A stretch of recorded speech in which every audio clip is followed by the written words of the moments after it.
welcome back to MD Global Muscle here at the On the RiZe Media Studio with me, your host, Giles Thomas, joined by my co-host, AJ, all the way from Norway. AJ, who are we joined by? One of the most popular bodybuilders in Europe at the moment, Luke Sandoe. Europe? The world. Yeah, that too. I don't know how true that is, but thanks. No, it's... Is that me sat on the table as well? Well, and I want to... Bro, Yeah. We love iron dolls, but they made you black, bro. I'm not sure who is... Listen, right. You used to be black, and then now you bleach your skin, and... Just because you're black doesn't mean you can have a go at me for not being black. No, you know but what I mean? this is... The only thing is about this, my only thing I'm a bit Look at Giles. that I'm not happy about is mine out of all of them is the least muscular. Yeah, you got a beautiful Frank Sane. I'm smaller than Bumstead. Luke, you need to work your calves, mate. Yeah, and I'm gonna have to have words. But Seriously. but if you turn it around, look at the rolls on the back of my head. I asked for them. Okay. Yeah, but you probably asked a little bit bigger calves as well then. If you got the Like, he said, "How's this?" I was like, I said, "Yeah, the black's fine, the colour's fine. I need more rolls on the back of my head." The colour's very chocolate. It's based on my Arnold look, and I had a really dark tan at the Arnold. Okay. No, but It's a privilege, isn't it, really?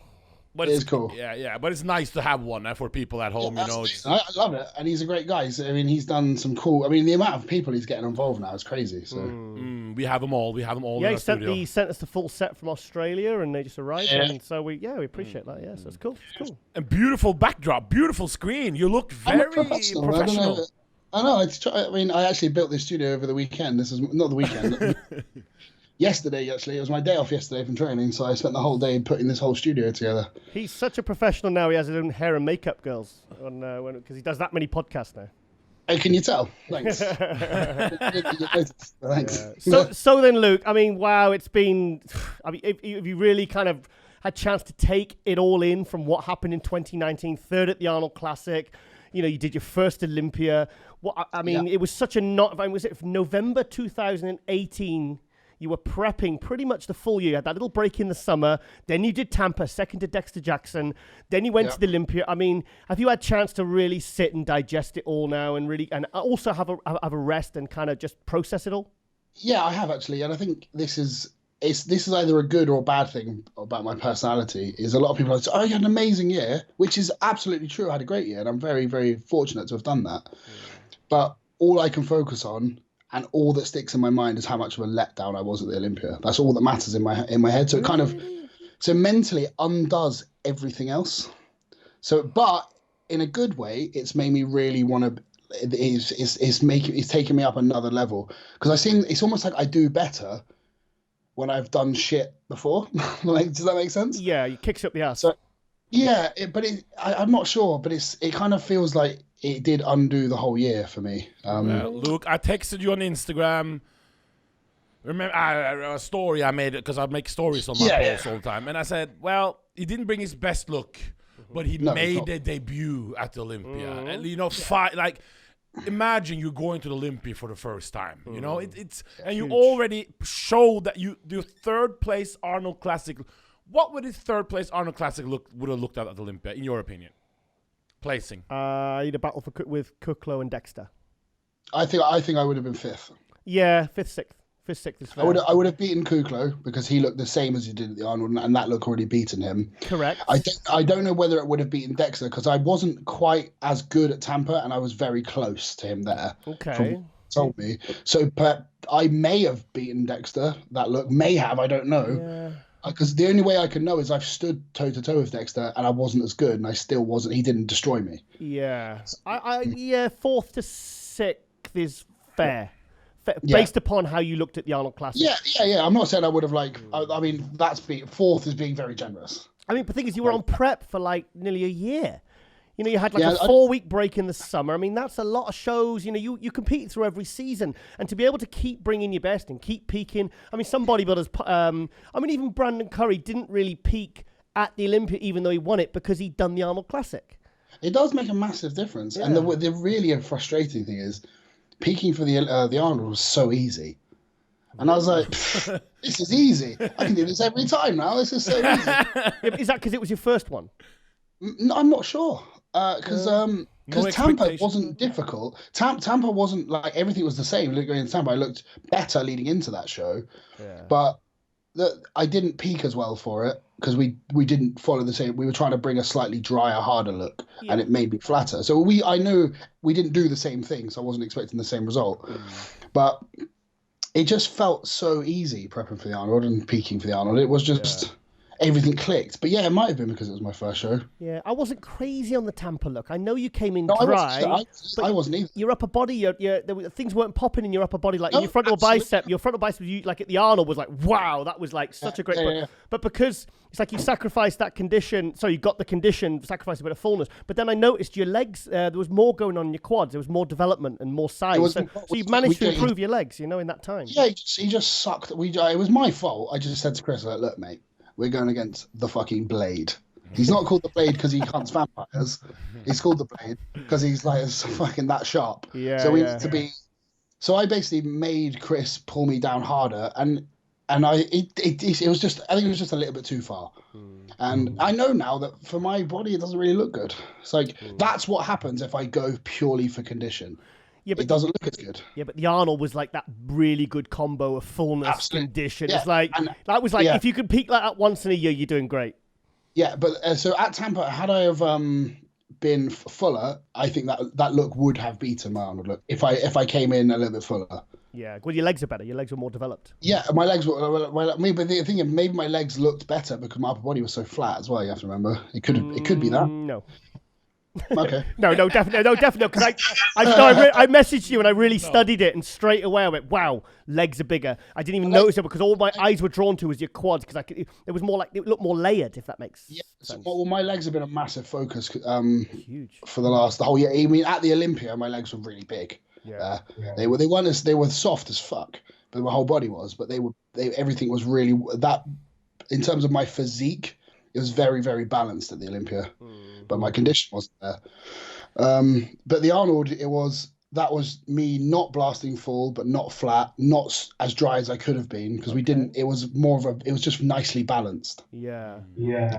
So I think if I want to bring that look again, but if anything extra I bring, I want it to be muscle that I built in the gym. Yeah. Not just trying to be fuller or flatter or drier or harder. Just come in with no body fat, look at about 80% full. Yeah. But any improvements I want to bring to the stage, I want to have done that in the gym, not just changing the way I've peaked. AJ, it definitely has to be noted what a great job he did at the press conference at the Olympia, because that was a lame press conference. That was the worst. I watched them all. Yeah, it's like for me, press conference is what you want to see. The fact I get. But you spoke well. But past is the past, as they say. Here we go. Now, like the past. Who cares? Enough. Who cares what girl you dated yesterday? Is which girl you're gonna date tomorrow? That you counts. Asking me that, or? Who are you talking to? So Luke Sandoe, now you're drama free. You're stress free. You move. Yes. Well, so far so good. It can all change. You moved. I can fuck it up today. Yeah. You moved places. James Yourhalling said is with Redcom now. They're training together. Yes. Everything is fine. When's the next show? May 3rd, British Grand Prix. So why weren't you on the poster then? If you're going to do the stole May my 3rd? question there. I honestly, why wasn't I on the poster? Because we are doing other things behind the scenes. I think it's that. So I'm not on that poster because I think Two Bros want to drum up a bit of fun between me and a couple of the other guys. So there'll be other posters with me on it. Okay. So we want to make it a bit of fun. That's what I'm guessing. But I'm also guessing the only people on that poster were the people that did that show last year, and I didn't do it. Well, Laurie Carr didn't do it last year. Jamie didn't do it. He hasn't made his debut yet. He's on it. Oh, that's true. That's very true. So that's 2 out of 3. Maybe I've seen. I've only seen the one with James on it. Yeah. So okay. What's the it's Zach, Laurie Carr, and Jamie the Giant. So. Oh, okay. Well, it's early. It's early though, isn't it? Okay. Yeah. Okay. I don't know then. I don't really care. To be fair, But I think it's the reason I said is because we're doing other things. Like Ian sent me a couple of posters the other day that are really funny. Fantastic. Somebody's getting... It's boxing gloves, him and Nathan. Is there something drama going... Not drama, but... You just dropped a bomb. Is Nathan doing it? Well, he's down to it, wasn't he? I'm sure. Did he say he was doing it? I think things are changing now. 'Cause he's doing the Arnold Classic. I would not reckon he's doing Arnold Classic. Yeah, and it's already qualified to the Olympia. Correct. Yeah, but I remember he said he wanted to he did put a post out saying he wanted to either go and get a new New York ring, another one, or win the British Grand Prix. He wants to do one or the other. I know he saw that. I don't know whether he was just playing.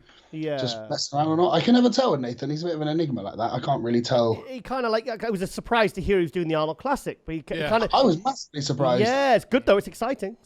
Yeah. Yeah. I have no doubt in my mind that Nathan will pull it all together, because he always does. Because he gets in shape really quickly. He's very good at reining it in and dialing it. But he doesn't look anywhere near how he should do it 7 weeks out.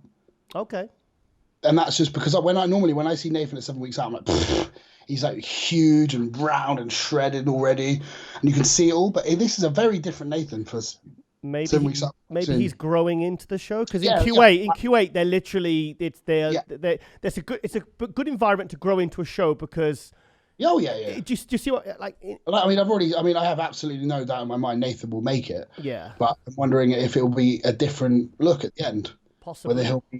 Whether it'll be a fresher look or a slightly more streamlined, diced look, I don't know. Because he's not working with Matt Jansen, he's working with Oxygen. Maybe he's trying a different approach this year. But the Matt Jansen look was the streamlined look. You remember the British Grand Prix? That was a good look. Small waist. Yeah, that was a very good look. That's my favourite look. Yeah, so you can't get any more streamlined than that. He has to gain some size, doesn't he?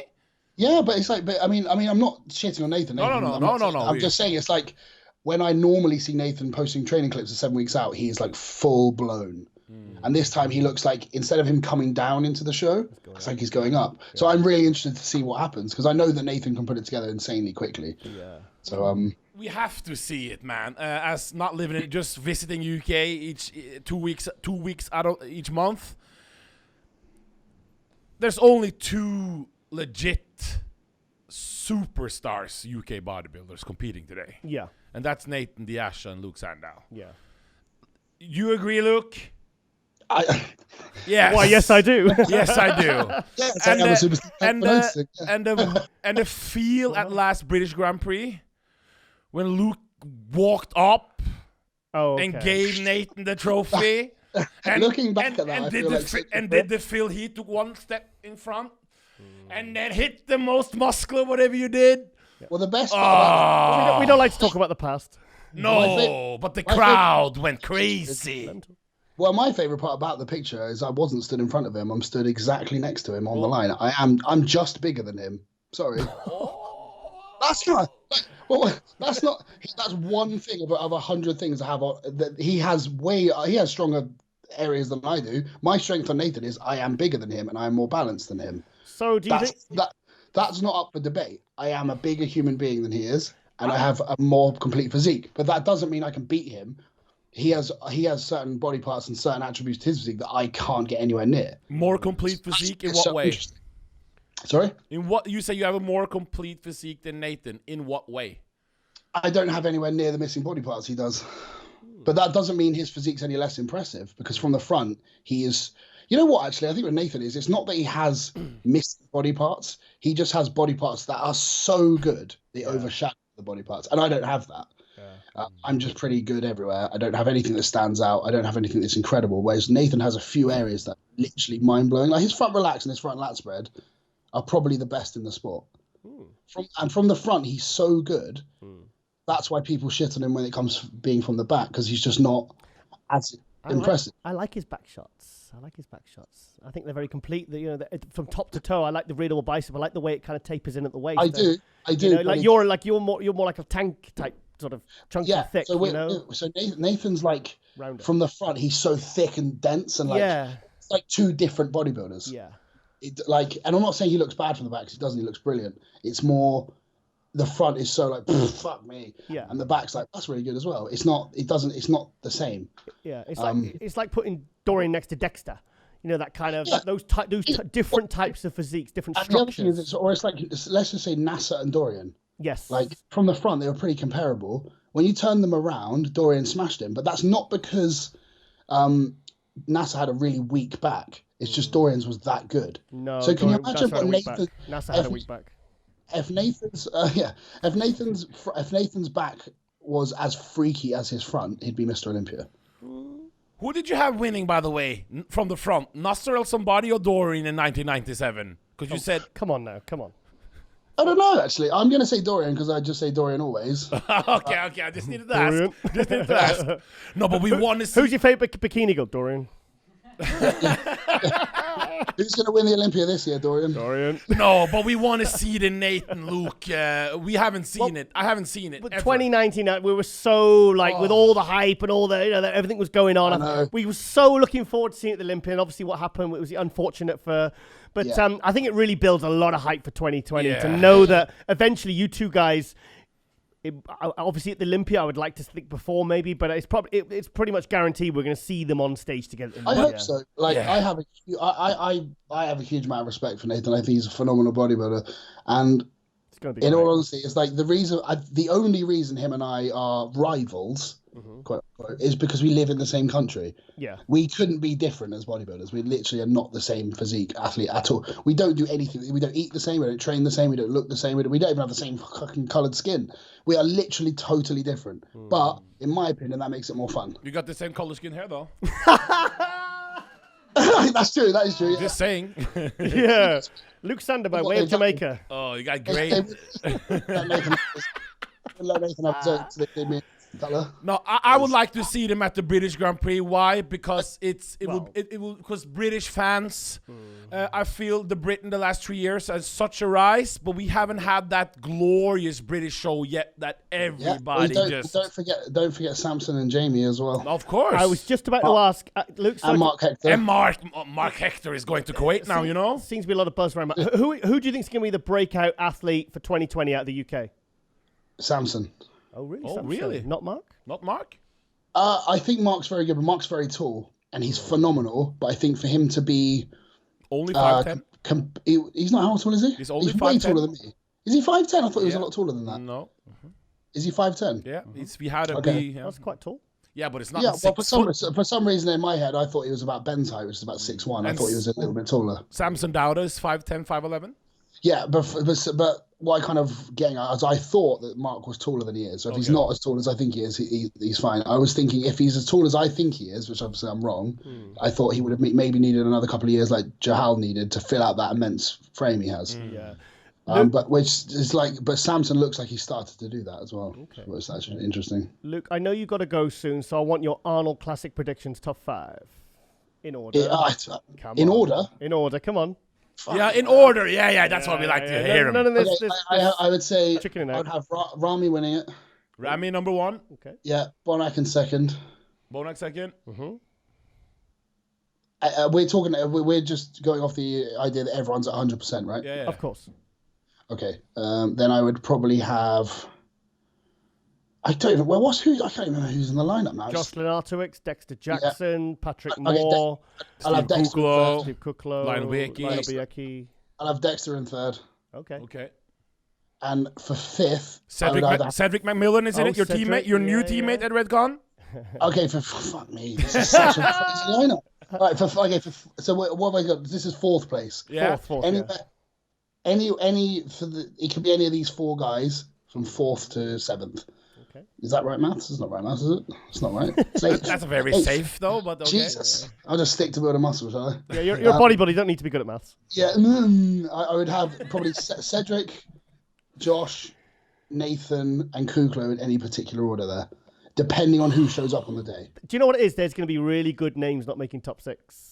Yeah, there is. And the thing I like, but then there's Sergio, there's Patrick Moore, there's guys, there's Akeem, there's all guys there. Oh my God. Akeem Williams placed 7th at the Olympia. Is 8th. Victor doing it? Victor Martinez? Victor Martinez is fresh doing it. Yeah. See, so I'm just, I don't know. The only thing I can say with really not certainty, but the one I'm confident about is saying that the top 3 will be Rami, Bonac, and Dexter. Do you think Dexter maybe will start slipping? Because we've been saying this, we're waiting for 8 years for him to kind of start slipping, but he only keeps maintaining this level of consistency. I don't think he's got to drop off at some point, though, surely. I think we'd start seeing it And I think we saw it a couple of years ago. Then he kind of clawed it back quite a lot. Yeah, he did. He did. And then this year, he's incredible and not showing any signs of age at all, and no signs of slipping back at all. In fact, he's better than he was a couple of years ago. And I don't think from September to March is enough time for him to really get worse. Okay. I think if we saw him at the Olympia and he wasn't his best, and he was starting to slip then because you see the kinks in his armor. Yeah. Still got 4th at Olympia. He did look fantastic. And I'm not seeing that, so I still think he can be in that top 3 this year. So do you think Ramy could blow it? Oh, Ramy could of course. Yeah, but I mean, like literally, if he blew it, what would he? I mean, he could place that at top 3. Yeah. I don't know. Do you think? It's no one's seen him for so long. Yeah, he's a big question mark, isn't he? He's either going to win it or he's going to get 5th. Yeah, I think you're right. I think he'll either win it or come kind of out of that top 3 or 4. I can't see it happening. If you've been out for that long, and he's as driven as he is, he's got a lot to prove now. But then you got Bonac, who's Mr. Consistent. That's true. That's true. This is what I mean. I don't know. This is It's what gonna I be said. awesome Arnold Classic. And you're going, Luke. You're going. You're coming out, yeah? I'm going to be there. I'm not going to be on stage, so don't get. I'm going to be there. I think it's, if you say everyone at 100%, Ramy wins. Okay. No running on stage that aren't hitting most musculars next to someone like you did at the British Grand Prix. It depends if Nathan wins. If he wins, I'm doing it. Oh, you can run up on stage, douche. I think Nathan's the one I'm looking forward to seeing the most. Yeah. So a lot of people think me and Nathan hate each other, and we don't at all. Yeah. I've got no issues with him. I actually want to go up and train with him at some point, get some videos done at his gym when he's back from Kuwait, because I know his gym in Liverpool looks great. Yeah, we've been there. We've been there. Prophecy Center. Prophecy Performance Very Center. good. Very good gym. Yeah, really good gym. Really good. Nathan and I talk a lot now. Well, not a lot, but we talk every now and then. I think him doing the Arnold's a great idea. The fact that he's now sorted out getting back into the States is really good for him, and I'm happy about that. Because it's a lot of rumblings that he wouldn't be able to, after everything that happened, he wouldn't be able to get back in. I'm not sure of the details, but the fact that he's now on the Arnold list and he can get back into the States is huge for him, and that's brilliant. We need an Olympia in Europe by 2025, Giles. Let's sort it out. Because this American thing is not easy, bro. Yeah. But yeah, I'm looking forward to the Arnold. I think it's an incredible lineup. I mean, I thought last year's lineup was pretty crazy. This one is way better. It's like can't even compare. Yeah. You know, I mean, like when the original lineup came out, I was like, well, it's not that much different to last year. Just take me out of it, Brandon out of it, and put Ramy and Dexter in, and now you've got Nathan in there as well. Ruli's out. It changes the whole dynamic of the whole show. Yeah. Big time. It's it's getting really exciting, and it's the other thing that's exciting is because there's so many big names doing it. I'd imagine a lot of them to get their qualifications are going to jump into the earlier shows in the year. Correct. Yeah, definitely. So they'll probably do the Indy. Some of them might come over to the UK. Some of them might even, because there's New York as well, like that whole run of shows. I think those whole run of shows are going to be really busy this year, which will be really good. So, Luke, I know you sent me your schedule yesterday because we had to squeeze this interview, and you managed to get it. We said if you can just get 20, 25 minutes, we'd really appreciate it. So I really appreciate you squeezing us in. I know you've got a very hectic schedule. And really happy to see everything that's happening for you. You know, you got signed for 5 years with Redcon. Yeah. Oh, 5 years. Yeah. 5 years. Can I say something? Wow. Am I on the cover of this month's MD? Yeah. Again, Bonesaw. Yeah. Same picture. Yeah. Why? Whose idea was it to use essentially the same picture as before? Yeah, it was AJ's. Yours. No, I would never put. He loves that paper. He loves that pose. He said that's my favorite Luke pose. He contacted Iron Idols. He said, "Why didn't you do the front cut?" No, but it's the same picture, isn't it? It's the same picture. Same guy. But, that's pretty cool to be on the cover again. But I don't know why they chose his faces. I know. I've done like 3 shoots with MD since then. I think they've just gone, nah, he's ugly, that'll do. And I do look like fucking Bonesaw from Spider-Man. On that cover, Bonesaw. Yeah. Well, right. Okay then, Luke. We'll see you in Columbus, Ohio. No, we will. Yeah, correct. Oh, and obviously we'll see you at Muscleworks Orpington. When's that? Which day? We're bringing Mr. Olympia, mate, to your gym. We're bringing Mr. Another one. Another one. Yeah, which one's happening? Yeah. What days are you there? Haven't got it in front of me. The 4th or the 5th of February. No, I think it's the 6th. I haven't got it in front of me, but you can check. I believe it's a Thursday, isn't it? Correct. Orpington Gym. That's a good gym, by the way. Orpington Gym. Yeah, yeah. Oh. Are we going to train again, or? If you're not too busy checking out girls, we'll be. Oh. You're going to be checking me out, AJ. Luke, okay. I'm going to let you get to your chiropractor's appointments. Yeah, I've got a fucking crazy day today. But yeah, again, thank you very much for having me on. And get your eyebrows microbladed. I know you like that. Oh, but I've got one eyebrow whenever I do interviews. I'm always like, yeah, I know. I was just about to say I thought you had like a Botox gone wrong or something. But it's not my eyebrow. It's just I think the actual brow. Either my eyebrow's been moved, I've slept really on it, or like the actual muscle is fucked on one side. Maybe I've had a stroke. I'm calling Botox. Well, just one side. So I'm constantly just looking. All right, then, mate. Speak to you soon. Bye bye. Bye bye. There we go. Yeah, fantastic. Yeah. We've got to have a bit of fun with Luke, haven't you? Look, cool guy, I'm looking very much forward to the British Grand Prix this year. Yes. I hope we get at least... Samson's going to be very hungry. Yeah, I hope we get a lot of Brits in. James Hollingshead is going to be really hungry. James is doing it? He's the Prince of the UK. You were going to say Pride of London, No, then, and you but thought, hang on a minute, Samson lives in London, you know. No, but wouldn't you think he's going to do it, James? I would like to see him do it, yeah. I'd like to see him go up against Samson, Nathan, Luke, Jamie Johal. Laurie Carr, who turned pro, I believe it was the last amateur Olympia? Laurie Carr, he's a big guy, you like him. 6'3", huge. Big biceps, 6'3". big legs. He's huge, he's a giant. Yeah, he was a very good tall class NABBA competitor, and he was one of those guys who was getting like Samson, who were like getting seconds and thirds. And then he managed to get his pro card finally last year at I think it was the Amateur Olympia, the two bros. Are any other classes that day? Do you know? Are there wellness or bikini or figure? Or? I believe it's just open pro, yeah, because obviously that's the one with the biggest amount of prize money. So we're in the UK, we go hardcore, and then we need to open bodybuilding. Yeah, none of this. Stop it. Okay. No, stop. Oh, I'm feeling a bit naughty today. Final day of filming. Yeah. Okay, Luke Sandoe was here. It was really good. Yep. And we are out.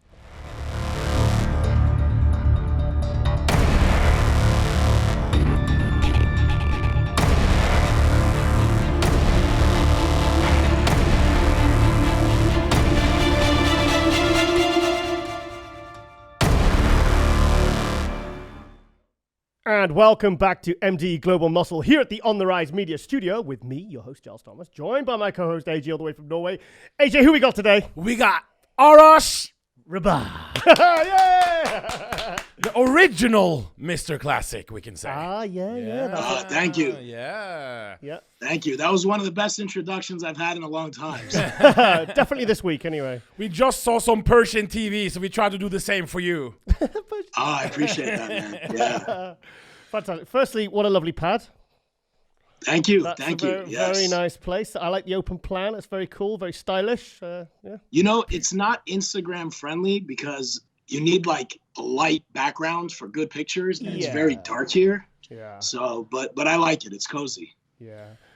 First of all, 2020, and you're already qualified for this 20 Mr. Olympia, aren't you? Yes, luckily.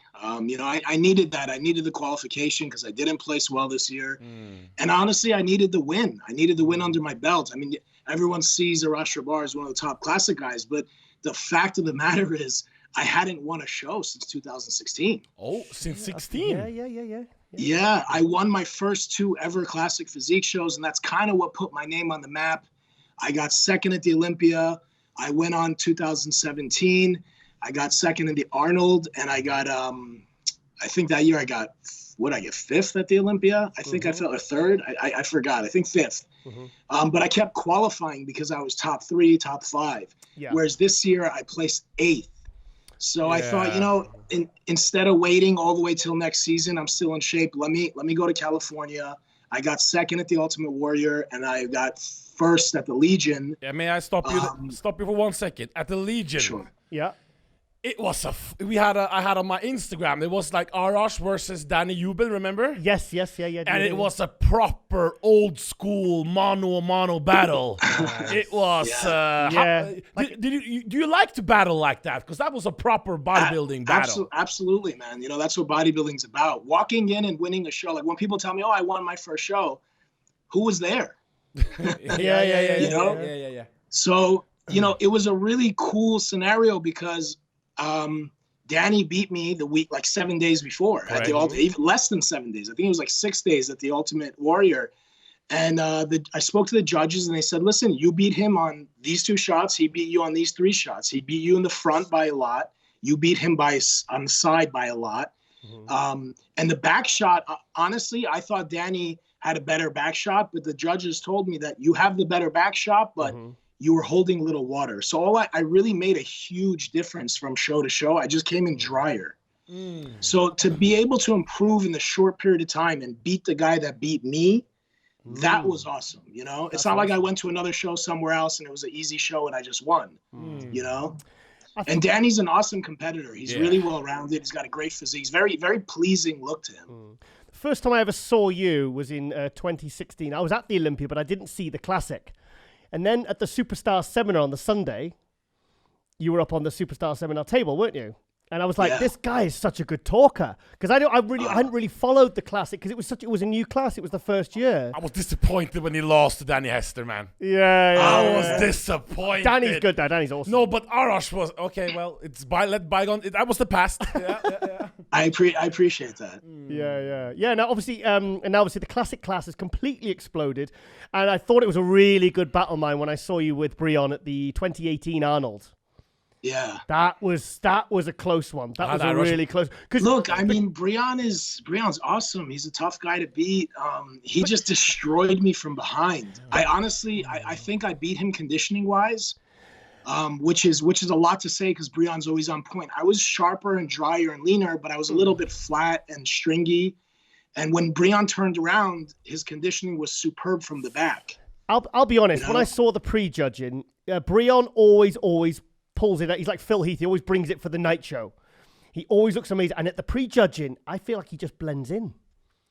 Seriously. And then the night show, he just fills out and it's just like something happens and he pulls it out of the bag. Honestly, it was because they called you out, just the 2 of you at the end, didn't they? Yeah. It was so close. Honestly, because I was thinking, well, Arash is a lot bigger. I mean, your shoulders are like the size of your head. Oh, thank you. Seriously, that's a compliment. And Brion is like he was flat. His oil wasn't right, and I was thinking because I was sat with Steve Bleckman and Ron Harris, and he was like, "This is a close one." This because they could see the judges couldn't make up their mind, and then obviously Brion really pulled it out of the bag for the night show, and then he kind of he pulled ahead, But that was a really close battle. I think that was probably even. Would you say that was a closer battle than Danny Hester in 2016? I know it was because I spoke to the judges and they rejudged twice. Yeah. Oh. It was different. It was a different battle, Yeah, Hester's awesome. Hester's a really nice physique.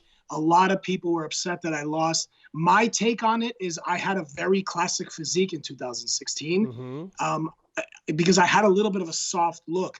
If you look, we have to do, this is the first time we're talking. We have to do another show because I got a lot to say. But if you look at the New York Pro and the Pittsburgh Pro that I won in 2016, it was my first year bodybuilding ever. Okay.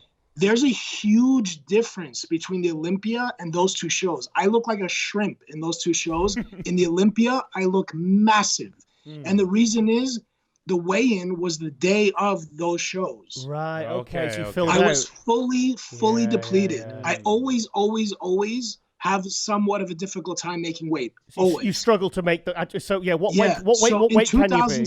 So what weight can you be? In 2016, it was 205 pounds. It's gone up, man. In 2017, it was 210. Then it went to 215, and it stayed there. So 215 pounds.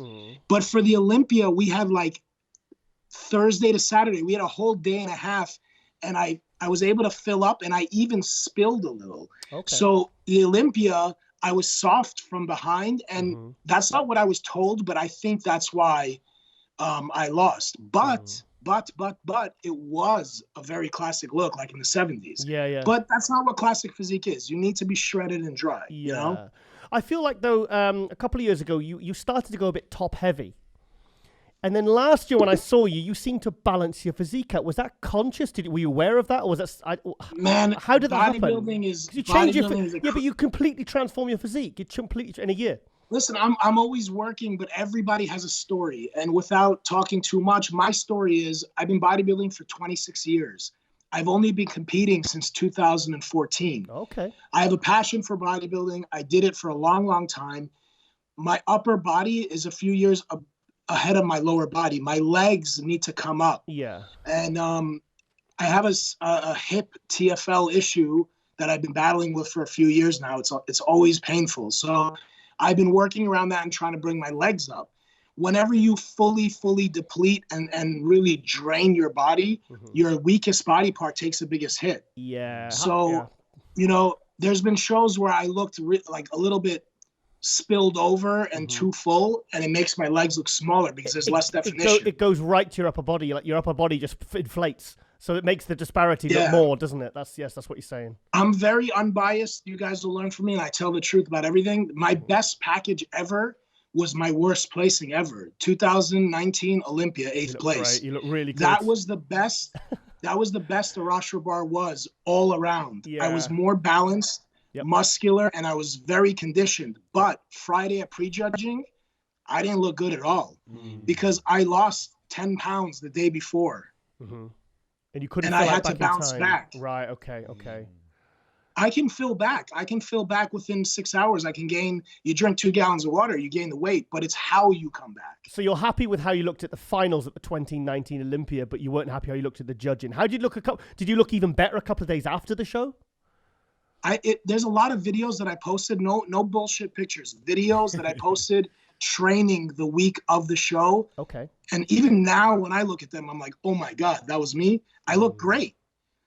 And yeah, days after the show as well, I looked good. But in the morning, it almost looked like I wasn't conditioned because I was a little soft and flat, you know? Yeah. So yeah, then if you put in YouTube, if you put in Arash Rahbar 2019, you only see the night show posing routine. I look pretty good. You know, I don't think that's an 8th place physique. I think I could have placed better, but I'm honest. I don't think I deserve better because I didn't look good in prejudging. But that's what counts. Arash, that classic Olympia, this 2019, that was unbelievable. What was it? 40 guys in the class, and I did a video, and everyone knew when you came to the front at the end, everyone was just posing.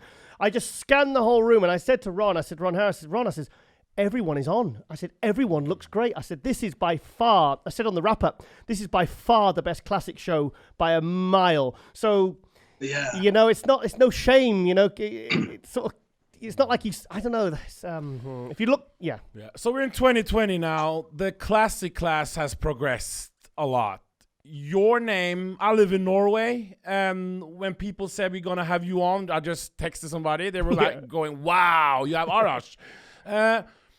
But now it's been a time since you got second 2016 and you got 9th. You said what, 8th place. Yeah, 8th. But you're still one of the biggest classic names currently. Do you feel you have something to prove at this Olympia now? Because we want to see you. Look, if I retired tomorrow, I would not be okay with it. And it's not because of my placing, because no excuses. Just the honest truth, I've never been my best on stage, man. And that's the most frustrating feeling in the world. And by the way, I appreciate, you know, saying that I'm one of the bigger classic guys. And I really think it's not about my placing. And it's not because I've been in the Olympia every year since classic. I think it's because of what I bring to the sport, the way I carry myself. Agree. And that, listen, guys, at the end of the day, man, like, I've been doing this for 26 years. This is who I am. I have a passion for this sport, and still I research and read. And when I talk and when I do my workouts, they're not motivational workouts. I speak and I try to be more informative and teach guys. And I think people see that, and that's why my name is big. You know, there's always someone better legs, always someone better arms, always someone better abs. I'm not the most genetically gifted athlete in classic physique by far, but I have something that 90% of them don't, and it's here and here. I beat guys year after year that should be blowing me away genetically. Well, I know Steve Bleckman's a big fan because I remember at the 2017 Olympia, and he was very, very, very concerned about how Arash looked. That's what I saw. We saw him at the Enemy channel, by the way, in 2016. That's where I saw him first. And you can instantly see what you're saying now. You haven't changed at all, and it's the same thing. You know, the mindset, the work. Okay, I saw it. You know, the first interview I ever saw you, 2016, I think it was, to today. Only thing that's changed is your beard color, bro. Or other than that, it's like you know, he dyes it. Before, like, no one knew how old I was because I'm trying to figure it out. I looked so young. Like, if you look at when I turned pro in 2014, I looked like I was 21 years old. I was 34, but now I got a lot of white, you know. But look, to go back to what you were saying, no one gives a shit. There's no excuses. We're all on the same lighting. You know, the lighting at prejudging was bad, but Chris was under that lighting too, you know? We all have to make weight. So I know what I need to do. I need to bring up my legs. I need to bring up my lower back. Classic Physique caters to shorter guys. Chris is one of the only successful guys that's actually taller than me, you know, because the shorter guys, they have the bigger legs and the bigger back. Once you go taller, about my height and taller, it's very difficult to have big legs and a big back. Chris has enormous legs, but his back, he'll even say, is his weakest body part. And when you put it up against a Keon and a Breon and a George, it's not, you know? The shorter guys, this is not nothing disrespectful, Bumstead. We love his look. I had George Peterson winning. You had... I had Breon winning. You had Breon winning. A lot of people had Bumstead winning. In your opinion, obviously it's a good, because I'm 6'5" tall, so I prefer obviously the bigger physique, even though I had George winning. But you, who's a taller guy, how did you see it? I'll tell you, a lot of people don't understand classic physique. It is not classic bodybuilding. We have evolved. We have vascularity in our earlobes. Arnold wasn't lean enough. No. You know, Arnold is my favorite, no disrespect. I think he's the best bodybuilder, and if it wasn't for Arnold, I wouldn't be here talking to you today. He paved the way, but he wasn't proportionate, his legs were too small, and he wasn't lean enough and dry enough. Right. So classic physique is judged as a bodybuilding show, but they have a little bit changed. George Peterson was the best bodybuilder on stage in 2019, and one of the best bodybuilders in all of the divisions. Oh, he was fantastic. He was fantastic that day. He nailed it. Perfectly peaked. That's a fact. Yes. I don't care if you like George's physique or not. That's a fact. Agree. Yeah, I agree. Breon was more classic than George, and Chris was more classic than Breon. That's how the judging went. Okay. Yeah. So, if I just remember what you're saying, the limit when you did in 2016 was 205, that you could beat your height, 205 pounds. Then it went to 210. Then it went to 215. Is 215 the maximum you can now be as a classic? Yeah, you know, I haven't asked, which I should, but it hasn't gone. It hasn't gone up since then. You know, it went up 5 pounds.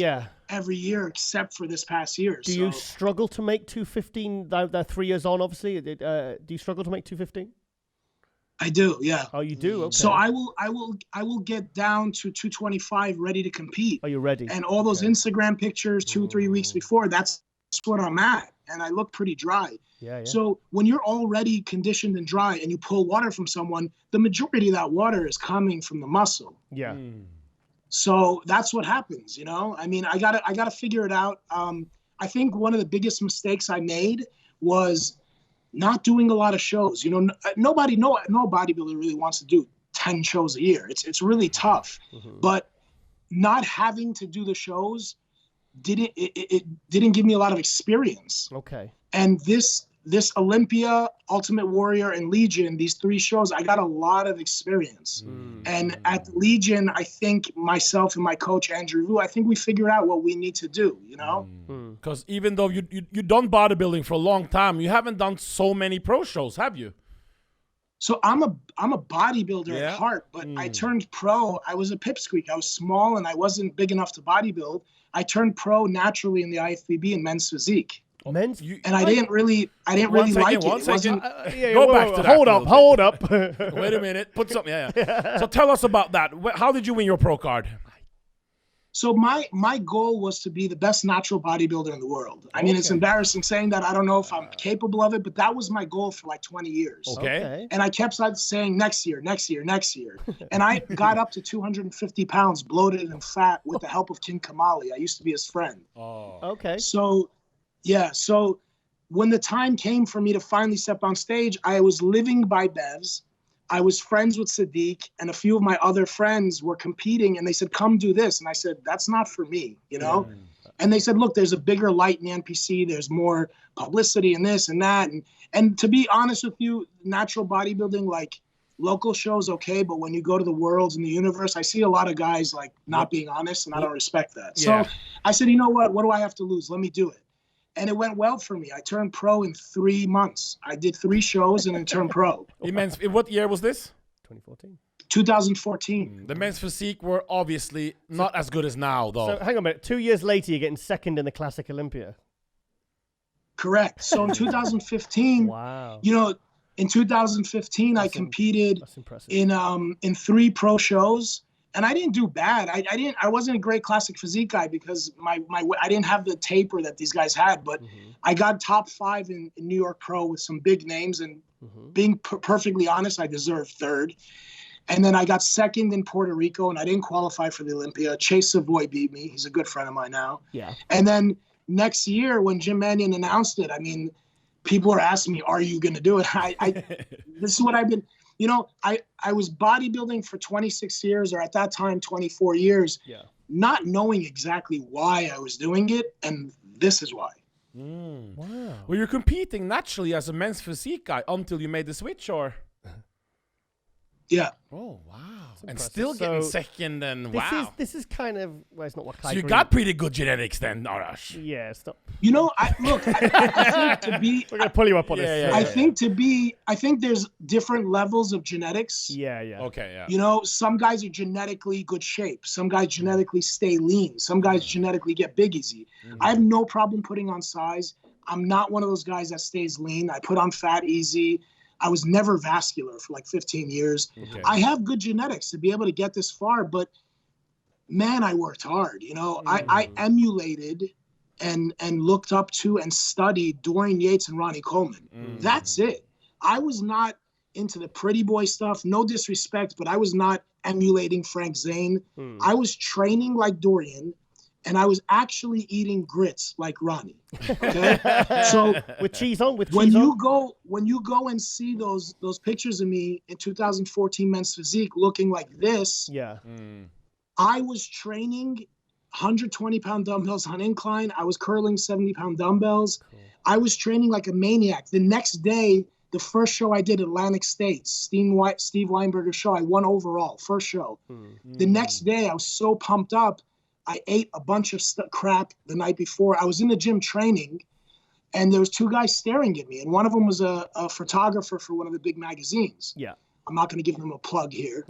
And kind if you want. And he came up to me. He's like, "We're trying to figure out, are you a middleweight or a lightweight?" I said, "I'm men's physique, man. You know." And they took a picture of me, and that's the first time I was ever in a magazine. Oh wow! Okay. Yeah, and I was 34 years old. Okay. That's pretty special, because it shows you that there's a lot of people like you around the world probably who's lived the lifestyle for a long time, who's just not in the culture or is not into the scene. And I trained 15 years before I competed. 15 years, literally 5 days a week, 6 meals a day for 15 years. So you're a lot of people do that. You're an inspiration for a lot of those guys, Arash. It's good to hear. You know, it's if you can do it. I appreciate that. Yeah. Look, who does that? Like, who does that? What you just said, 15 years. Not many. I'm not saying the guys that are listening shouldn't compete until 20 years. No. You don't have to do what I did, but just understand what I did to get where I am. Yeah. Dorian Yates. Are you guys ready for this? Dorian Yates doesn't have great genetics. He has good genetics. Go look at his pictures. You know, my pictures at that age when he first started, I could say my pictures are better. Yeah. You know? So, but who's going to do what Dorian did? It's the mindset and the mental genetics. The mental genetics, isn't it? You know, the mental capacity to train the way he did. Yeah. You know, like guys tell me, like, I believe low volume, heavyweight. Okay. That's what works for all human beings. A lot of people say that doesn't work for me. No, it works for you if you're capable of doing it. You're probably not capable of doing it. Yeah. You know? What did you do before you went into bodybuilding? Because your mindset is something we like to hear. Listen to this. What did you do? No, what does he do? Oh, yeah. What does he do? What do I do? Well, I grew up in the restaurant business. My family had Persian restaurants. So like at the age of 13, I started working. I was a busboy, a waiter, a manager, and then I ran my own restaurant. In my early 20s, I got licensed stockbroker. I became a stockbroker. I did that, but didn't make any money, didn't go anywhere. And then I realized, I grew up in a rich Persian neighborhood, but we weren't wealthy. Oh, no, we had a hard time making ends meet, but I grew up around a lot of wealth. And I realized, you know what? All of these people, regardless if they're doctors or lawyers, they get into real estate. Mm-hmm. So I got into real estate, and that's what I do. But bodybuilding, honestly, is taking the first seat, because I feel like I have a very unique circumstance. I'm blessed to be in this position, and I have a certain window. It's not something you can put off for a couple of years and come back to it. I could do that with real estate. I could do that. I could go back to college when I'm 60, but I'm not going to be battling the top guys in the world when I'm 55, 60. No. And Dexter Jackson not included in this conversation. Yeah, but he's an exception. So I'm going to give it my all. And if that means sacrificing family, social life, anything, work, I'm going to do it, because I want to be my best before I walk away. Yeah.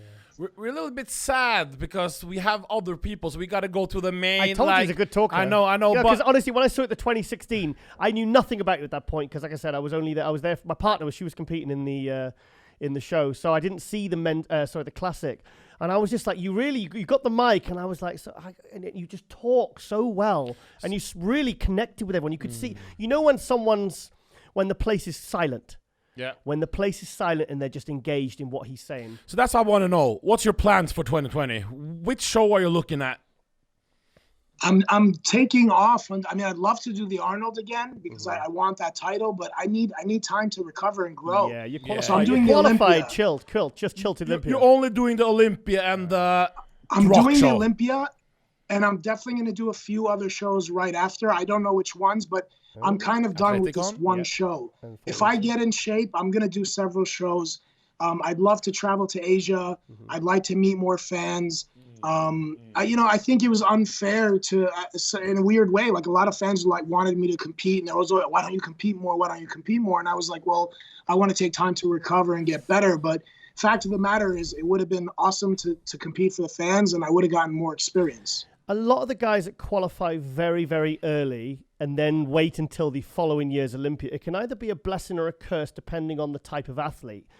If you've been out, do you not fancy doing a warm-up show like the Tampa to see, gauge how you condition? Because that's like 4 to 6 weeks before, isn't it? Do you not fancy doing one just as I've been out since the end of last year, even though I'm qualified. Let's just do a show, maybe not announce it until the last minute and have a go. What do you think?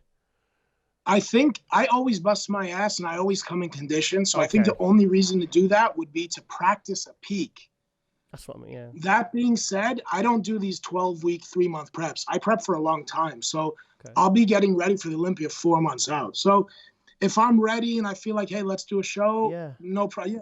I'll do it, Yeah. I build some hype for the Olympia, extra hype for the Olympia. But I like him to do just the Olympia. Why? Because he's such, because you're such an, what can I say?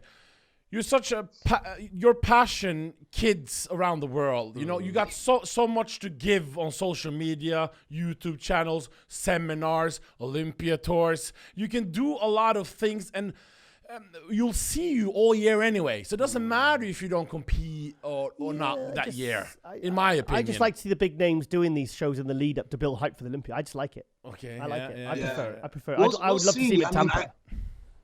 We'll see. I'll see when I get closer. My main focus right now is, you said one of my plans for 2020, just getting better, man. Bringing up my outer sweep, I feel like the bigger I get, the more pleasing my physique looks. Like I posted after the Olympia a few pictures in these red posing trunks. It was the first time I posted posing trunks. Yeah. And I was just bigger. I was just fuller. I wasn't as depleted. And my waist looked so small. My legs looked so much better. And everyone went crazy over this picture. And it was just that I didn't do anything special. My body was just breathing. Yeah. In past preps, I killed myself. I did too much cardio. I took a lot of fat burners. This year for the Olympia, I did minimal cardio, no fat burners with Andrew. It was a very smart diet. So the key is just to come in more conditioned than ever. If I'm more conditioned, my weight will be lower and it'll be easier to make weight. Yeah. That's my main thing, That's my main. Yeah, classic and 212s tend to prep longer because they especially if they struggle to make a weight limit, because they need to know where they are 3-4 weeks and not panic and do crazy things where they're coming in too depleted and losing muscle and So do you not fancy doing this rock show, the Athleticon, 3 weeks after in Atlanta, Georgia? Of course, he's doing it. Yes. Hello. Yeah. I would love to do it, and it would be an honor. So we shall see. He's doing it. Robin Chang, if you're watching, we've got your extra entry. Last question. Look, anything three. that Robin is involved in, Robin is awesome. He's a gentleman, and I'm not just saying this because we're on camera. He's just, he's a true professional. We need people like that in bodybuilding. Totally agree. And I'm a huge fan of The Rock, and not because he's a alpha male muscular guy, but because that's why I like him. This guy with the amount of popularity and fame he has. No, but really, that's why a lot of people like him. He's good looking and he's macho and he's an alpha male. But forget all that. He's humble and he has so much to share, and I truly, I don't look up to a lot of people. I truly look up to him. So if I would be blessed and honored to be do anything with that guy, I would do it. Good role model. And as a wrestling fan since age 0, I can confirm that The Rock would be an amazing asset to the bodybuilding industry because he's a bodybuilder himself. Yes. Even though he hasn't competed, Last question. Even the other guy got to wait, but who's your top 3? What's your top 3 for Arnold Classic class? Yes. For Arnold Classic? Yes, the Ohio one.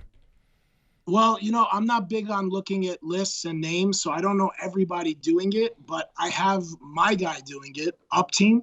He's a Persian classic physique competitor. I turned him pro last year. Oh, yeah. Okay, fantastic. Okay. Look, Upteen is incredible, and his upper body is untouchable. We're just working on his lower body, same as me. Yeah. I'll go as far as saying he has better shape and structure than I do. Oh wow. I'm a bigger guy. He's shorter, but he is phenomenal. I get him very, very peeled, very conditioned. So I don't think anyone will touch his upper body in that show. If we can get his legs growing the next 6 weeks even more and holding the size that he's built, I think Upteen can take the show. You can take the whole show? 2 more names, please. Yeah. Wow. Two more names, please. You keep your eye out on him then. No, he doesn't want to mention nobody else. That's his guy. Oh, okay. Yeah. Okay, that's fair enough. Well, who else? Who do you guys think? Steve Laureus. Alex Combinero. Who's the other one? Who else? Alex Combinero. And who else? So Alex is phenomenal. Alex is very consistent. He's incredible. He's well-rounded.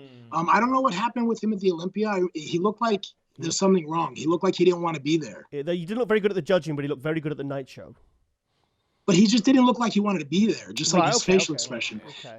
But Alex is awesome. Alex is like one of those guys that he doesn't have one particular thing that blows you away, but as a package together, like Lee Labrada, which is an amazing compliment, he's very, very good. Steve knows my opinion. Me and Steve are, we know each other here from Babs. I've told Steve before, I think he has genetically what it takes to be a 10-time Mr. O. In classic, but it's all up to him if he can bring it together. I would like to see more from him when he competed against George at the Arnold. You listen, man, I don't care how good your shape is, your genetics, you got to give 1,000%. And if Steve does that, Steve can walk away with a lot of titles. Forget just the Arnold Classic. So, okay, Arash, I think that went really well. I'm only disappointed. I'm really glad we got him on there. I'm disappointed we don't have more time. That's what I mean. That's what I'm getting at. That's what I'm getting at. Can you promise us you'll come back soon, Arash? Yep. Anytime you guys want. It'd be my honor. Thank you. Arash, thank you so much for coming on at short notice. We really appreciate that, taking the time. And you're going to be at the Arnold Classic watching? I'll be there for Upteen, so I hope to see you guys there. Yeah, we'll come over and say hi. And some shout out to sponsors. You got to give them some shout outs. You got a lot of sponsors. He'll be here an hour, mate. He'll be here an hour. Well, Dymatize is my main sponsor, and listen, they're awesome. I've been using their products since I was a kid, so it feels good being sponsored by a company that I was using prior to them sponsoring me. Yeah. They're awesome. I don't have to say anything about them. They're third-party tested. Everybody knows their quality. Revive MD, big shout out to them. Dark Sports, they're my clothing sponsor, and Father & Sons, my clothing sponsor from the UK. Wow. So I'm very comfortable, very happy, and everything feels very genuine with all the companies that I work for. Good. I'm not big on promoting things and pushing things that I don't do myself. So I'm happy with everyone that supports me, and I appreciate it. I'm really blessed to be in the position that I'm in. Okay, then, Arash. Well, we'll see you at the Arnold Classic, and grab you for an interview, and obviously all the best for 2020. Hopefully, get you on again before the Olympia, build some hype, and fantastic. I look forward to it. Thank you for having me, guys. Thank you, Arash. Thank you so much. Thank you. Bye-bye. Pleasure. Bye-bye. Bye-bye. Okay, we have to go pretty quick because we have our next guest lined up. It's easy to see why he has so many sponsors. Yeah, it's fantastic. It's easy to see why he has so many fans. People can just watch the interview and you have the answer there. Yeah, what a fantastic representative for the classic class. And has a lot of fans. I've been at the Arnolds and Olympias, and I tell you what, he gets a lot of fan support. Global Muscle. Quite rightly so. Okay, we're going to move on to our next guest. Number one show in the world. Global Muscle, and we are out.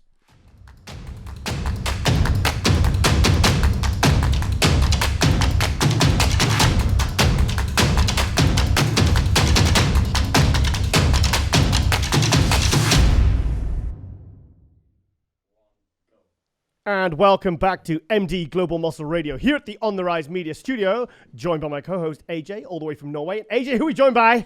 Switzerland's newest female physique pro, Julia Foery. Thanks for coming on. Yeah. Thank you so much. Yeah, we had some real problem pronouncing your last name there. I'm very sorry. No, you did super well. We saw the pictures from your amateur Olympia win. And I was amazed. I showed them to Giles. He was like, wow, who is this? Oh, thank you so much. Something about your physique really stands out. So we wanted to get you on so people can get to know you better and to know your story and just to get to know you a little bit better. Thank you so much. It's a huge honor, of course. So walk us through your competitive background a little bit. Where you're from? When did you start to compete? When did you falling in love with bodybuilding and things like that? I kind of started with bodybuilding because I used to do competitive snowboarding, and I broke basically all my bones. And when I broke my back, I had to go to the gym with the physiotherapy. And I kind of liked it, so I kept training for a while. And then when I see a friend of mine competing, I was like, wow, I want to do this too. And from then on, I was I fell in love with it. So when was this? What year did you start to really when did the back accident happen? What year was this? Oh, that was, I don't know the year exactly. It was long ago. I think it's 12 years ago or something. And then I was training like normally, like with girls and stuff, just a little bit training in the gym. And I started seriously bodybuilding when I was, I think 21 years old, something. Okay. So when did you, obviously, how many shows have you done then to date? Oh, I did a lot of shows, and some of them were really bad. I had bad shows. Some were good. I think it was like 9 shows. 9 shows? I guess, yes. Okay. And I started with my first show. Actually, I wanted to be a figure girl. And that was when they when they started the physique class. And it suited for me, so I started physique right away, and so I was competing physique since the beginning. Do you think you'll always stay with physique because you've got a very thick physique that I could see quite easily, developing into like a kind of top level female bodybuilder? Has that ever been on the cards, or has it ever been on your mind to do in the future? Definitely, yes, because I mean I love female bodybuilding. Is a beautiful, I think. I like big muscles and muscle, but I'm not gonna like put myself in some, how do you say, under pressure to fit into somewhere. I just see where it goes because I love training. That has always been before competing for me. I love training. I love train heavy, and as long as I keep growing, or I don't know, I will see how it's how I'm gonna end up. The reason I'm saying that is because you're very young, but you've also got a lot of muscle. So I'm thinking, with the way you train and the way you built that amount of muscle at such a young age, it would be probably quite easy for you to transition into female bodybuilding at some point. So are you just going to see how it goes with physique until you maybe decide to possibly step up? I just don't want to. I mean, like the female bodybuilders which are on stage at the moment with the Wings of Strength and everything is a really top level, and I don't want to just go into bodybuilding and don't feel like I'm prepared for it. You know what I mean? Yeah. So I will keep doing my pro show in Physique because I love Physique. Actually, it's a beautiful class. Division, but I also don't know in which direction it goes. If because it changes sometimes a little bit, and I really need to see in how I fit. I think it's important. Also, she hasn't even done her pro debut, and we're already talking about female bodybuilding. we gotta get back. We gotta get back to the main goal, and the main goal. Well, one of the goals is your debut in female physique class. That's what's on the maps right now. So for people at home, where are you making your debut? I'm gonna make my pro debut in the UK. Looking forward to the. This was the big secret that was kept from me. So is it March?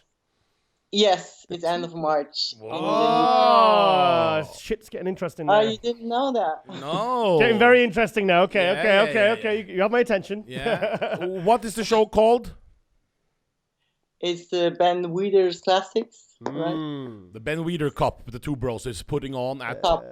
Where is it? Is it not the Rico Arena? It's moved now, isn't it? To the place with the running track. It's the new venue they're using. Oh, Lee Valley. Yeah. That's correct. Yeah. Oh wow, so March. So yeah. So we're very close then. Really, that's exciting. Have you seen any of the girls that are from the UK? That have you seen them? What do you think? I mean, I know what's going on in the UK. I mean, I know some of the girls, and I think is a really top level going on at the moment. The whole division is top level, like what I saw at the pro shows. So I'm definitely gonna bring all in. So yes. How's your physique? I mean, it's January now. So how many weeks is it? 9 weeks? 8 weeks? I think it's 8 weeks. 8 weeks. So how's your physique looking now? Are you happy with your progress? Have you put much size on from when you turned pro? How's your condition? Are you happy? Is your coach happy? A lot of questions. Yeah, I have to say, in general, I am happy. Yes. It's gonna get tough now because what's always something what I really need to work on is always conditioning.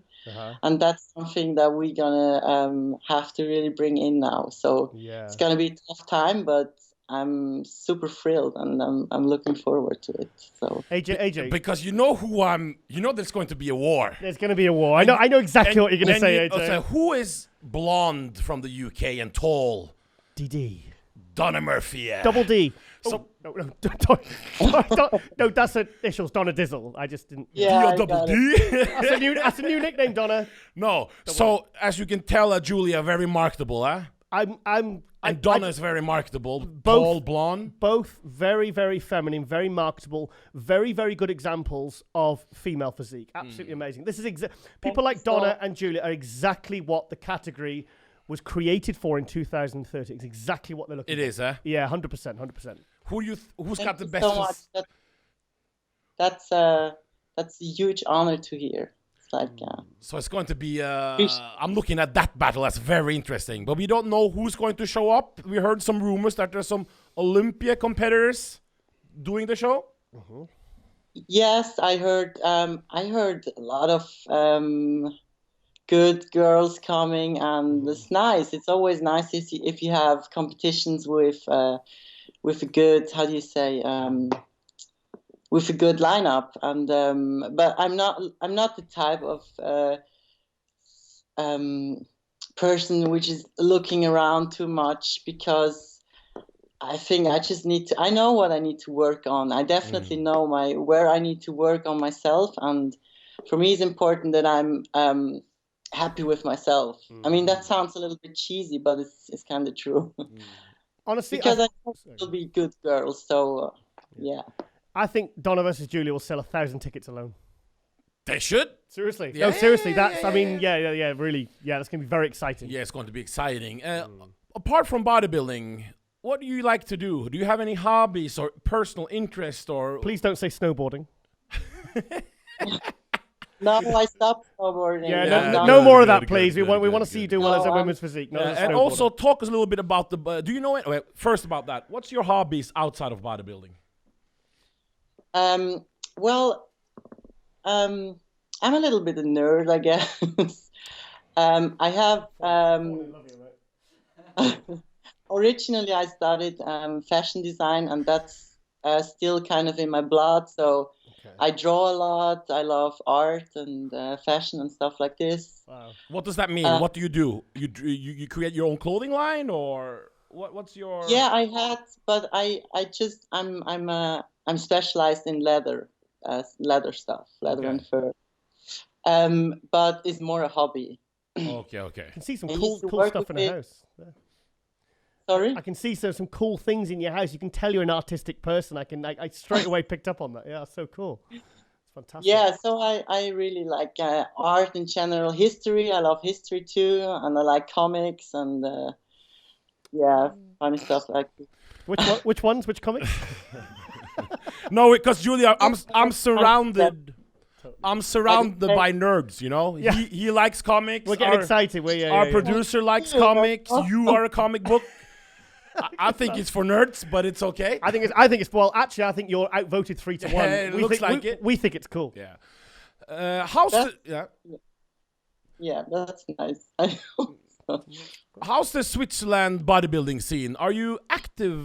Are you a part of it? Are people more separate? Are they people teammates? Like, how's the bodybuilding? You know Nicholas Valude very well. Nicholas Valude, Patrick Tour, people But like that. how is it amongst females? Are you girls bonded? Do you guys train together, help each other? How's the bodybuilding scene for the ladies in Switzerland? Well, I think the thing is, we have in Switzerland we have a lot of nice people, and we have they started a new series with first up events, which is really nice. So they start to bring real NPC shows to Switzerland. Great. Apart from just elite, because Switzerland the official federation was started to be part of the IFBB elite. Yeah, we don't like that division, no. Yeah. Yes. So that's really nice. So they brought back NPC shows now, and I think it's going on a little bit more. Yes, but I have to say, bodybuilding, especially when it comes to female bodybuilding, but also the men's, is rare at the moment here. Oh, we have a lot. Okay. And we have a lot of physique athletes, which are good bikini girls, good figure girls. But when it comes to heavyweight bodybuilding or physique or female bodybuilding, it's harder. Do you know Lucas Weiler? Yes, of course. He's from Switzerland too? Yeah, Switzerland. Oh, I love his so physique. you have Lucas Weiler, the Open Pro. Lucas, sorry? I know him very good. I lived together with him a few years. Oh, okay, so you know him very well. You know him very well then. So we really know each other because there is that one gym. There is only one gym in Switzerland, isn't there? Sorry? Of what I've heard, there's only one gym in Switzerland because Lucas used to train there, Nicholas used to train there. I said to Nicholas. Was there too for a while, like with athletes. I said, it's a David gym, and there is like really, we know each other. And I have to say also, the owner, she does a lot for bodybuilding in Switzerland. So that's, we are happy to have her in the gym. Fantastic. Who's your favorite top 3 physiques at the moment in female physique at the Olympia? Who do you look up to when it comes to physique right now in your class? You mean the physique division? Yes, in your class, yes. Yeah. Oh, that's hard to say. I mean, I kind of want just like my all-time favorite is Juliana Malakarne. That's Giles' favorite too. Yeah, it's Very like, good choice. for me, it's hard to say. There is so many nice girls, but I just love the thickness and the density of her muscles. And that's something what Amazing. I think I rarely seen. I mean, there are so many good athletes. Like, it's hard to say for me. But looking up to Physique is just what I have in mind is definitely Juliana Malacarne, even though she's not active at the moment. She's the best. We should just make her come back, start a poll, get her back. Yeah. Oh, and I love Valentina. I love her physique too. Yes. Machina, yeah, she's one of your favorites. Oh, she's fantastic. I wish she has also that real dense look, which is really amazing. And only 23. I like the Valentina Machina. Oh no, I was. You're thinking Valentina. No, I'm thinking about the Brazilian one. I forgot. Oh, you're thinking about Coelho. Yeah, Valentina from Russia. Machina, who met in Romania. Yes. Fantastic legs and great poser. Are you girls the same height? I don't know how tall she is. Because she's a taller woman. Sorry, Julia, how tall are you? I'm just trying to work it out. I'm 172. 172. She's taller female physique girl. So you're about 5. Is that 5'7", 5'8"? I think it's 5'7" or 5'8", yeah, something like that. That's tall for physique. Yeah, how much did you weigh on stage last time? In good condition? Well, I'm heavy. I'm kind of heavy, but also I need to be more shredded. So it's not a. But I was 83 kilograms. Yeah, Whoa! That's the numbers we want to hear. But we want to. Yeah, but over 80 kilos. Yeah, but I mean, I definitely have to come in more better conditioned. So there's also a few kilograms, which you. But that's good. That's good. It's a good position to be in, though, to have all the thickness, all the body butts, and just get in that condition, because then you can really. I'm excited to see a pro debut, to see that condition with that level of thickness and that femininity. She's going to do well. And also, as a guy who likes freaky things, she has some freaky shoulders. And I love people with some freaky body parts, you know? Yeah. And your shoulders are of... I noticed the shoulders. There's very, very good shoulders. Do you do anything... What's your shoulder routine, by the way? How do you get them shoulders? Genetic, or do you specialize training them? Well, the thing is, I kind of realized that when I started training, they came out pretty okay. So I became kind of obsessed. So I have a little bit of a shoulder fetish, I guess. Oh. And I just train them very intense. That's what I say. And I do a lot of side lifts, lateral raises. And I also keep focusing on my rear delts. Yeah. Because it's what makes the thickness kind of, the 3D, roundness. 3D. The 3D, feel heat look. Yeah. Yeah, I wish. So how is your training right now? Do you do your cardio in the morning, then go to the gym? You do it all at once? How's your schedule right now before your debut? Well, as I said, it's getting, busy right now. So I'm doing cardio in the morning, of course, we all know that, faster cardio. And then I usually train late when the gym is more empty. So I have my kind of, I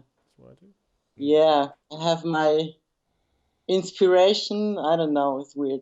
And then I do my training, and after I doing some more cardio. So it's twice cardio at the moment and once training. And I have to change a little bit my training right now because usually I train pretty heavy. Yeah. This is something which I, although it's a bit hard for me, but I'm training a little bit different now because I just really need to focus on my condition right now. Yeah, so. Yeah. It's important for you. Yeah.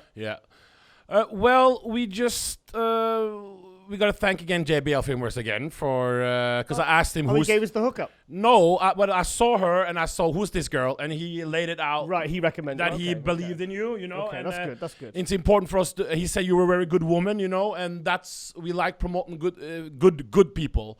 And thank you so much. It's a huge honor, really, and to be on the show. It's really it's a great motivation too. It's amazing. So especially 8 weeks out. So we wanted you on, Julia, because we want promoters, supplement people, other people who don't know you to realize it's better to get on the train early than do it later. So for people at home, it's time to get on the Julia train now because you're going all the way to the top. And best. yes, we are no pressure. Yeah. So we are proud to have your first ever. Is this your first ever bodybuilding interview or Today? Yes, I would say I had some interviews, but like really an interview which is with people which know about bodybuilding is the first one. Right. Okay. Where can people follow you? Instagram, I guess, is the best. And what's your Instagram handle then? Julia Foery. Foery. Okay. Julia, because of the spelling, we'll bring that up on the screen when you mention that in the post editing. So yeah, fantastic, Julia. Wow, what a star in the making, AJ. What's the date for her debut? March the 18th. No. Well, I'm just throwing some numbers out there. It's the 28th, isn't it? Is it 22 or 28? They might move. Come on now, we got to know this. Ask Julia. Don't ask me. I'm not doing it. I'll be there. Yeah, I got to know this too. So fans of Julia, you got to fly to the UK to see her debut and support her because it's going to be a show. 100%. Yeah, I think it's a lot of really nice athletes which are in the whole show what I see. So I'm really excited. Yes. Fantastic. Super. Okay then, Julia. Well, I really appreciate you coming on and. Really excited for your pro debut at the Lee Valley, the Ben Weider Cup in March in UK. Fantastic. Okay, well, we'll see you in 8 weeks' time. Super. Thank you so much, guys. Our pleasure. It was a real pleasure and honor to be here. And thank you. Thanks for bringing the show back anyways. We're back. And thanks for doing cardio, by the way. Good. Okay, Julia. Thank you for your time. Thank you so much. Thank you so much. Have a great time. Bye-bye. Bye-bye. Bye-bye. Bye-bye. Bye. Bye-bye.